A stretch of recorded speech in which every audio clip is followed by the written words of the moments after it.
कि जब जेब में पैसे होते हैं, जब पेट में रोटी होती है, उस वक्त ये ज़र्रा हीरा है, उस वक्त ये शबनम मोती है। नमस्कार दोस्तों जैक मा का आपने ज़िक्र तो सुना हुआ है।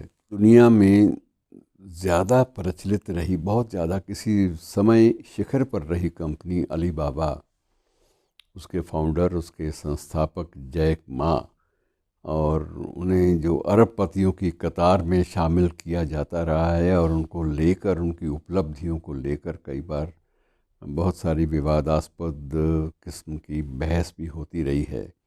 और ये भी कहा जाता रहा है कि चीन की सरकार उनसे रुष्ट हो गई है कि उनकी अपनी स्वतंत्र सत्ता जो है वो इतनी बड़ी हो गई है, वो इतने लोकप्रिय हो गए हैं कि उनकी लोकप्रियता का जो जो प्रसार है वो दूर तक जा रहा है। तो उसी जैक मा की एक बात याद आती है कि एक बार उसने एक ऑडियंस को, कुछ लोगों को मुखातिब होते हुए उनसे संबोधन में अपने भाषण में एक बात कही थी जो अक्सर याद जैक मा के संदर्भ में ही आती है कि ज़िंदगी को किस तरह से लिया जाना चाहिए। तो जैक मा ने कहा था कि आप एक केलों का एक बड़ा सारा एक टोकरा लीजिए और एक टोकरे में आप बहुत सारी विदेशी मुद्रा डाल दें, पैसे डाल दें, सिक्के डाल दें। दोनों को आप बंदरों के सामने रख दें तो बंदर सिक्कों को या पैसों को सूंघेगा भी नहीं, और उसके लिए सबसे महत्वपूर्ण उस वक्त बनाना है अर्थात केला है, क्योंकि उसको पता है केला जो है ये भूख मिटाता है और ये सिक्के कम वक्त क्या भूख मिटाएंगे, इस बात का उसको भी एहसास है। और मंकीज़ जो हैं वो केलों का जो टोकरा है उसको चुनेंगे बड़े चाव से, और उनको इस बात का नहीं पता होता कि अगर पैसे हैं तो भाई केले की टोकरे जो हैं केले के कितने ही खरीदे जा सकते हैं, इस बात से उन्हें कोई लेना देना नहीं है। लेकिन जो चीज़ सामने दिखाई दे रही है उससे ही उनका मकसद होता है, उनसे उसका लगाव होता है।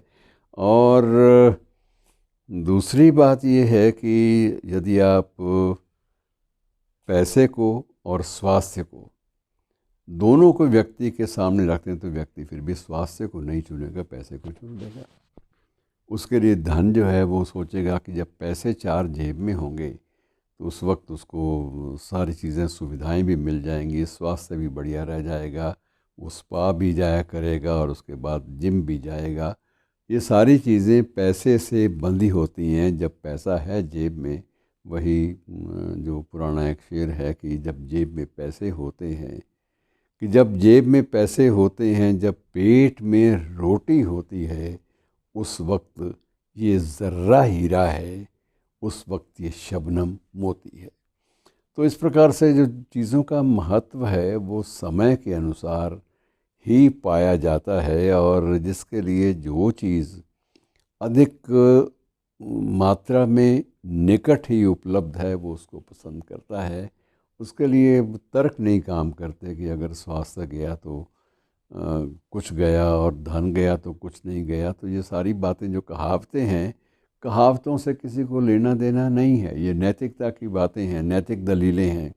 नैतिक दलीलें काम नहीं आती, बल्कि एक व्यवहारिक जो पहलू है वही काम आता है कि जो चीज़ आज आपके लिए सब कुछ ले सकती है उसको प्राथमिकता दो, उसके बिना कुछ भी नहीं मिलेगा।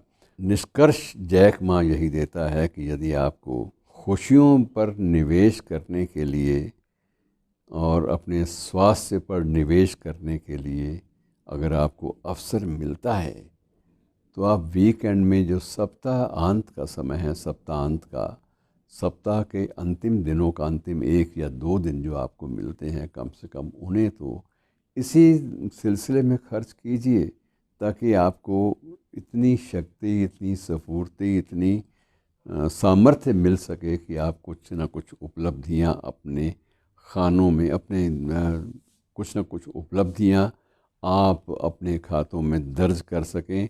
उसके बिना ज़िंदगी कुछ भी नहीं होती। और इसी सिलसिले में छोटी सी बात मैं एक और करना चाहूँगा। एक आबिद सुरती का नाम आपने सुना होगा, जिन्होंने चंदा मामा का भी पढ़ा था। चंदा मामा के बाद भी छोटी छोटी बुकलेट आया करती थी आबिद सुरती के नाम से, और आबिद सुरती चंदा मामा में एक अंतिम पृष्ठ पर एक उनका कोना होता था, डब्बू जी का कोना। तो डब्बू जी के कोने में छोटी छोटी खुशियाँ बांटने वाली बात होती थी। डब्बू जी से किसी ने 100 रुपया मांगा, डब्बू जी ने कहा कि 100 रुपया तो नहीं है लेकिन धन्यवाद। वो बंदा पूछने लगा, जब पैसे तुम दे नहीं रहे, धन्यवाद किस बात का दे रहे हो? क्या धन्यवाद इसलिए कि आपने मुझे इस लायक तो समझा कि मेरे पास 100 रुपये हो सकते हैं, इसलिए धन्यवाद आपका भाई। और वो आबिद सुरती अब क्या करते हैं कि उनके हाथ में एक पेचकस होता है, एक वो प्लास सा होता है और एक आध कोई और उपकरण होता है, जिनसे वो सड़कों पर घूमते रहते हैं। और जहाँ कहीं उनको लगे कि कोई जो पानी वाली जल वाली टोंटी है उसमें से पानी रिस रहा है, उसको वो कसना शुरू कर देते हैं और उसका वो कोई शुल्क नहीं लेते, क्योंकि वो संदेश यही देते हैं हमेशा कि मैं भाई एक बात महसूस करता हूँ कि बूंद बूंद जल जो हम व्यर्थ गवा रहे हैं, और उसको इसलिए बंद नहीं करते कि ये कौन कराए, कौन एक छोटी सी बात के लिए इधर उधर जाए। मैं अगर वही काम निःशुल्क रूप से अपने खाली वक्त में कर देता हूँ तो मुझे इससे सुकून मिलता है, सुख मिलता है, और मैं समझता हूँ कि ये सुख कोई महंगा नहीं है। शुक्रिया।